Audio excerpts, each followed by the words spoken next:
ஓம் நம சிவாய. ஓம் நம சிவாய. பூத பூத பூதேஸ்வராய, யோக யோக யோகேஸ்வராய, கால கால காலேஸ்வராய, சிவ சிவ சர்வேஸ்வராய, சம்போ சம்போ மகாதேவாய. ஓம் நம சிவாய. அன்பார்ந்த நேயர்களே, ஸ்ரீ விஸ்வபிரம்மம் அனுக்கிரக ஜோதிடம் என்ற ஜோதிட அலுவலகத்திலிருந்து நடராஜ ஆச்சாரியா ஆகிய அடியேன் பல ஜோதிட கருத்துக்களை அவ்வப்போது அளித்து வந்திருக்கிறேன். அதற்கு நல்லதொரு ஆதரவையும் வரவேற்பையும் அளித்து கொண்டு இருக்கின்ற உங்கள் அன்பு உள்ளங்களுக்கு என் மனமார்ந்த நன்றி. இப்போது சமீப காலமாக நான் வெளியிட்டு வருவது சனியின் வக்ரகதி. இந்த சனியின் வக்ரகதி விஷயங்களிலே ஒவ்வொரு ராசிக்கும் எப்படி இருக்கிறது என்ற ஒரு கோணத்திலே இதுவரை மேஷ ராசி முதல் கன்னி ராசி வரை வெளியிட்டிருந்தேன். இப்போது துலாம் ராசி எப்படி இருக்கும்? சனி வக்ரகதி காலம் ஆனி முதல் ஐப்பசி வரை. இப்போது ஆடி நாளை பிறக்கப் போகிறது. ஒரு மாதம் தள்ளியாச்சு. 5 மாதத்தில் ஒரு மாதம் அப்பாடான்னு போயிடுச்சு. இப்போது ஆடி ஆவணி புரட்டாசி ஐப்பசி 4 மாதம். இந்த 4 மாதத்தில் ஒவ்வொரு ராசிக்காரரும் எவ்வாறு அமையும், எப்படி இருக்கும் என்று ஒவ்வொரு விதத்திலே இந்த ஜோதிட கணிப்புகள் எவ்வாறு நமக்கு சொல்கின்றன என்பதைத்தான் பார்க்க வேண்டி இருக்கிறது. சனி வக்ரகதி என்றாலே தலைவலி, பிரச்சனை. எப்படி பிரச்சனை வருது நமக்கு? நம்ம எதையாவது போய் தொட்டு அதில் தான் பிரச்சனை. ஏற்கனவே போயிட்டு இருந்ததை கவனமாக ஓட்டிட்டோன்னு வச்சுக்கோ, நமக்கு பிரச்சனை இல்லை. புதுசாக ஒன்று ஆரம்பிக்கிறோம், அதை ஒரு கிரகப்பிரவேசம் பண்ணுறோம், வீடு கட்ட ஆரம்பிக்கிறோம், ஒரு புது தொழில் தொடங்க போகிறோம், இல்லை வேறு ஏதாவது ஒரு வகையிலே, ஏன் திருமணமும் கூட ஆவணி மாதத்திலே செய்பவர்களுக்கு இந்த சனி வக்ர காலத்தில் ஆவணி மாதத்தில் திருமணம் செய்யாதீர்கள் என்று நான் அடிக்கடி கூறிக்கொண்டு தான் இருக்கிறேன். ஏனென்றால் சனி வக்ரகதியிலே எந்த ஒரு புதிய முயற்சியும் வேண்டாம். அப்பாடான்னு ஒதுக்கிட்டு கார்த்திகை மாதம் ஆரம்பித்து பாருங்கள், எல்லாமே ஃபஸ்ட் கிளாஸ், நினச்சது நடக்கும். கவலைப்படாமல் போயினே இருப்பீங்க. ஆக இந்த சனி வக்ரகதிக்கு இப்போது இந்த துலாம் ராசிக்காரர் எப்படி இருக்கிறது என்ற ஒரு சில ஜோதிட குறிப்புகளை தரலாம் என்ற அடிப்படையில் பார்க்க போனால், இந்த துலாம் ராசிக்கு சனி பகவான் எப்படிப்பட்டவர்? 4க்கும் 5க்கும் உடையவர், யோகக்காரகர். யோகக்காரகர் அவரை கஷ்டம் கொடுப்பாரா? நிச்சயமாக கொடுப்பதில் நிச்சயமாக அது ஒரு நல்ல அமைப்பு தான். ஆனால் அவர் 4க்கும் 5க்கும் உடையவர் துலாம் ராசிக்கு 5ஆம் இடம் கும்பத்திலே ஆட்சி பலம் பெற்றிருக்கிறது, நல்ல விஷயம்தான். ஆனால் அவர் வக்ரகதியிலே இன்னும் 4 மாத காலம் சஞ்சரிக்க போகிறார் என்பது தான் பிரச்சனை. கொஞ்சம் கவனம் தேவை. இப்போது நிலவரப்படி அந்த துலாம் ராசிக்காரருக்கு குரு கெட்டவர், சனி நல்லவர், யோகக்காரகர். ஆனால் குரு அந்த அளவுக்கு நல்லது செய்யக்கூடியவர் அல்ல. அவர் 3க்கும் 6க்கும் உடையவர். ஆக அவர் என்ன பண்ணியிருக்கார்? இப்போது ரிஷபத்தில் உட்காந்துக்கிட்டு 8ஆம் இடத்திலே போய் அமர்ந்து விட்டார். ரொம்ப நல்லது. கெட்டவர் கெட்டிடும் ராஜயோகம். சூப்பர் தானே? அவர் 8ஆம் இடத்துல உட்காந்துக்கிட்டு இந்த துலாம் ராசியினுடைய 12ஆம் இடத்தையும் பார்க்கிறார், 2ஆம் இடத்தையும் விருச்சிகத்தையும் பார்க்கிறார். ஸோ இது ஒரு நல்ல விஷயம். கெட்டவர் 8ல் உட்காந்துட்டார், அது ஒரு நல்ல விஷயம். அவர் பார்வை ராசியின் இருபுறமும் 12லும் 2லும் விழுகிறது, இது ஒரு நல்ல விஷயம். ஆனால் அந்த ஒரு நல்ல ஒரு அமைப்பு தான் இந்த சனி வக்ரகதியில் இருந்தாலும் கூட நாம் சமாளித்து கொண்டு போய்விடுவோம். ஆக துலாம் ராசிக்காரர்கள் எப்படியோ ஒன்று மேக்கப் பண்ணி சரி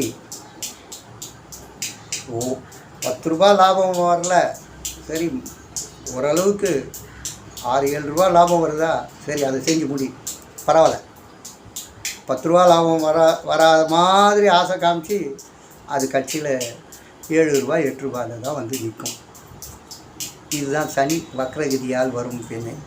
ஆனால் இந்த குருவினுடைய பார்வையினால் 10 ரூபாய்க்கு 10 ரூபாய்க்கே வராமல் மொத்தத்துக்கும் முதலுக்கும் மோசம்னு இல்லாமல் 8 ரூபாய்க்கு வந்துடும்.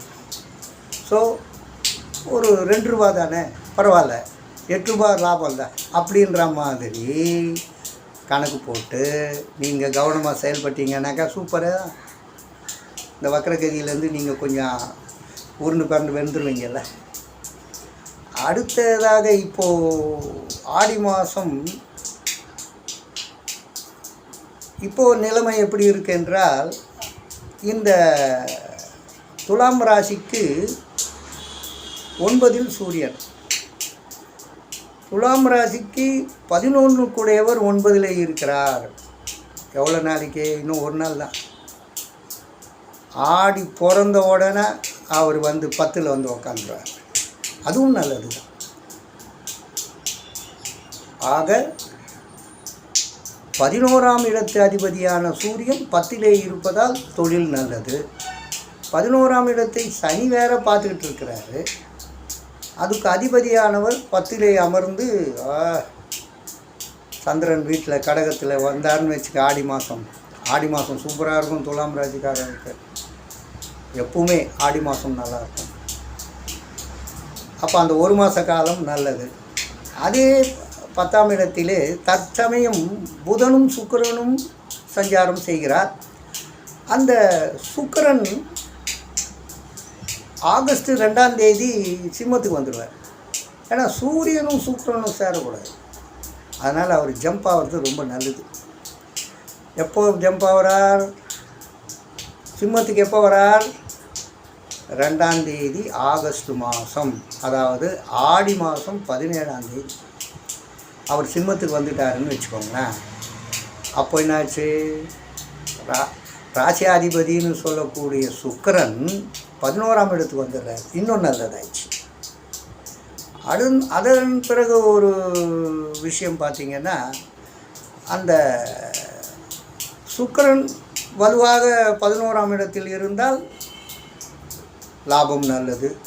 11ஆம் இடத்திலே அந்த ராசியாதிபதி துலாம் ராசியாதிபதி ரொம்பவும் அமைப்பிலே வருகிறார். அது ரொம்ப நல்லது.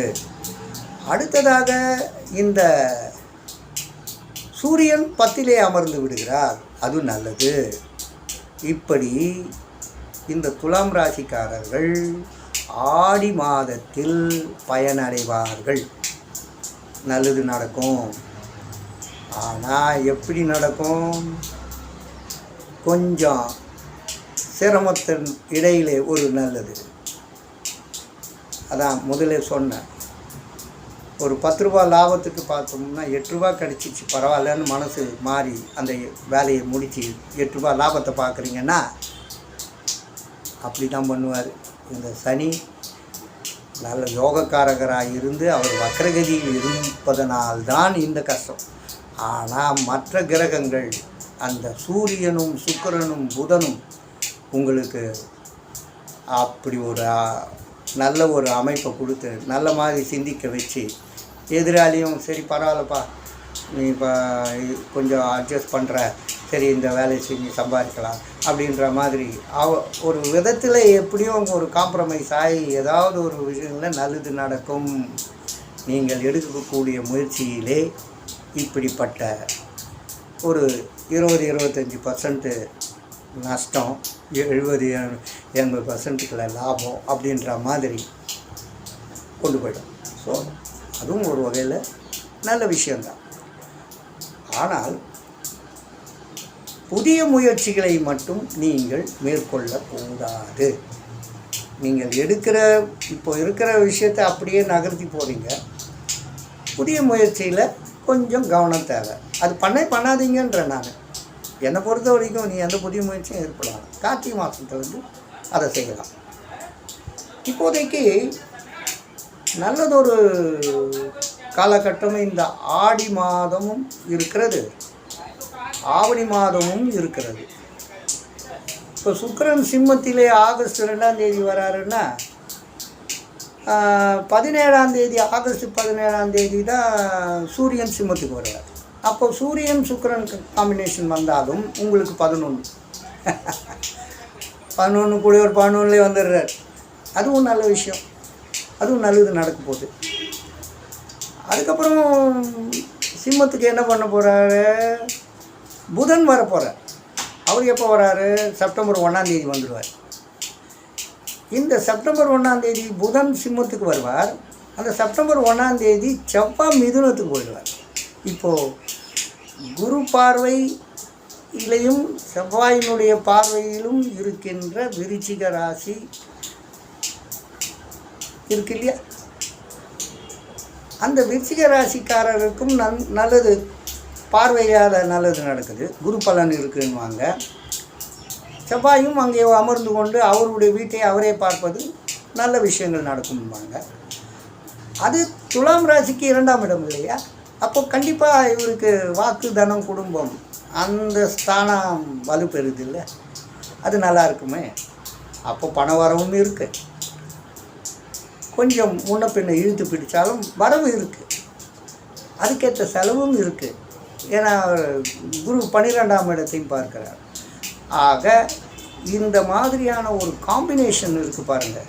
யாரால், செவ்வாய், குரு, சூரியன், சுக்கிரன், புதன், இவங்க எல்லாருமே இந்த ஆடி ஆவணியில் துலாம் ராசிக்காரருக்கு 2 மாத காலம் சில பல நன்மைகள் நடைபெறும். அது நீங்கள் என்ன மாதிரி தொழில் பண்ணுறீங்களா, உத்தியோகம் பார்க்குறீங்களா, நீங்கள் எந்த விதத்தில் நீங்கள் வருமானத்தை ஈட்டுகிறீர்களோ அதற்கு தகுந்தாற்போல் உங்களுக்கு நல்ல விஷயங்கள் நடைபெறும். திடீர்னு ஒரு ப்ரொமோஷன் கூட கொடுத்துருவோம். என்னடா அது வக்ரகதியில் போய் ப்ரொமோஷன் கொடுக்குறாங்க, கவலைப்படாமல். இது சனி பண்ணுற வேலை இல்லை, இது யார் பண்ணுற வேலை, மற்ற கிரகங்கள் அந்த அமைப்பிலே வருவதால் நன்மை நடக்கும், நல்லது நடக்கும். அதுக்காக பேராசை பற்றாதீங்க. பேராசையை பட வைப்பார் சனி வக்ரகதியில். ஆனால் பேராசை பட்டுட்டிங்கன்னா போச்சு. ஆக அப்படியே அட்ஜஸ்ட் பண்ணிக்கிட்டு இருக்கிற சூழ்நிலையை கரெக்டாக புரிஞ்சிக்கிட்டு நிதானமாக கவனமாக செயல்பட்டு பாருங்கள். ஆடியும் ஆவணியும் துலாம் ராசிக்காரர்கள் பல நன்மைகளை பெற போகத்தான் போகிறார்கள். அது நிச்சயமாக நடக்கும். அந்த வழியில் இந்த சனி வக்ரகதி துலாம் ராசிக்காரருக்கு அவ்வளவான பிரச்சனைகளை பெரிதாக தருவாது என்பதுதான் என்னுடைய கணிப்பு. நன்றி, நமஸ்காரம்.